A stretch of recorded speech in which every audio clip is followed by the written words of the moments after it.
एक लड़का जो पब्लिक स्पीकिंग से डरता था, एक बार वो स्टेज पर बोलने की कोशिश करता है। वो अच्छा परफॉर्म नहीं कर पाता और लोग उसका मजाक उड़ाते हैं। उसके दोस्त भी उससे कहते हैं कि छोड़ ना यार, ये तेरे बस की बात नहीं है। इससे वो धीरे धीरे ये फील करने लग जाता है कि वो कभी पब्लिक स्पीकिंग नहीं कर पाएगा, जिसकी वजह से वो ये इस नेगेटिविटी से निकलने की कभी कोशिश भी नहीं करता।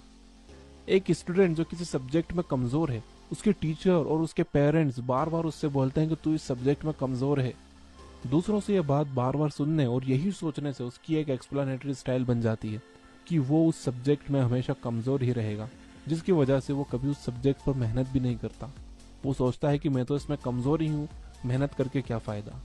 ये दो एग्जाम्पल्स हैं लर्न हेल्पलेसनेस के। इसका मतलब है नेगेटिव सिचुएशन से निकलने की कोशिश ना करना, क्योंकि आप अपने पास्ट और आसपास के लोगों से ये सीख चुके हो कि आप ऐसा नहीं कर सकते। 1965 में ऑथर मार्टिन सेलिगमैन ने एक एक्सपेरिमेंट किया। उन्होंने दो डॉग्स को अलग अलग जगह बंद कर दिया। पहले डॉग को हल्के इलेक्ट्रिक शॉक्स दिए और भागने का रास्ता भी खुला रहने दिया। उसने भागने की कोशिश की और कामयाब भी हो गया। दूसरे डॉग को भी शॉक्स दिए, लेकिन भागने का रास्ता नहीं दिया। थोड़ी देर में वो डॉग ये मान लेता है कि वो कुछ नहीं कर सकता और वो वहीं बैठकर शॉक्स झेलता रहा। अब सेलिगमैन ने इन्हीं दोनों डॉग्स को दो नई जगह पर बंद कर दिया। इस बार दोनों को भागने का रास्ता दिया।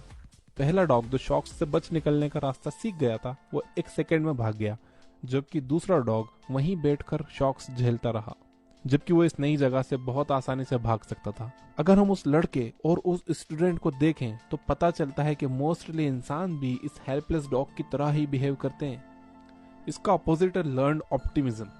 ऑप्टिमिस्ट ऑन एवरेज ज्यादा अचीव करते हैं, उनकी ओवरऑल हेल्थ ज्यादा अच्छी होती है, वो ज्यादा खुशगवार जिंदगी जीते हैं। दूसरी तरफ पेसिमिस्ट जल्दी हार मान जाते हैं, डिप्रेस्ड रहते हैं और एक टेरिबल लाइफ जीते हैं। पेसिमिस्ट एंड ऑप्टिमिस्ट में बड़ा डिफरेंस उनकी एक्सप्लेनेटरी स्टाइल से आता है कि चीजें परमानेंट हैं, परवेसिव हैं या पर्सनल है।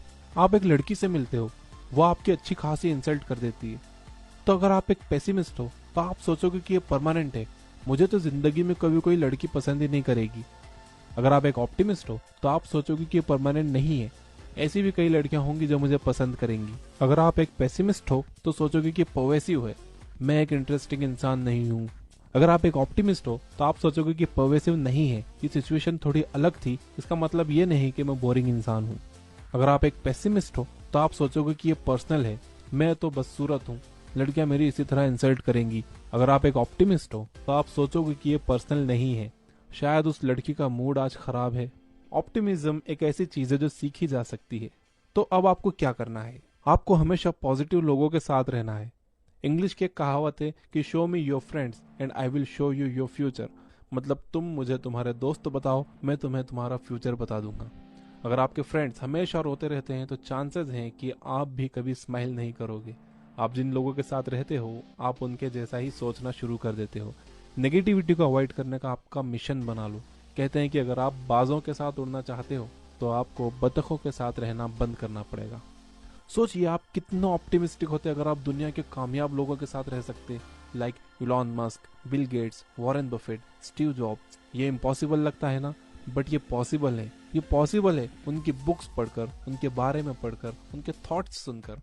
जब आपके माइंड में ग्रेट लोगों के थॉट्स आएंगे तो आप भी उन्हीं की तरह ऑप्टिमिस्टिक सोचोगे।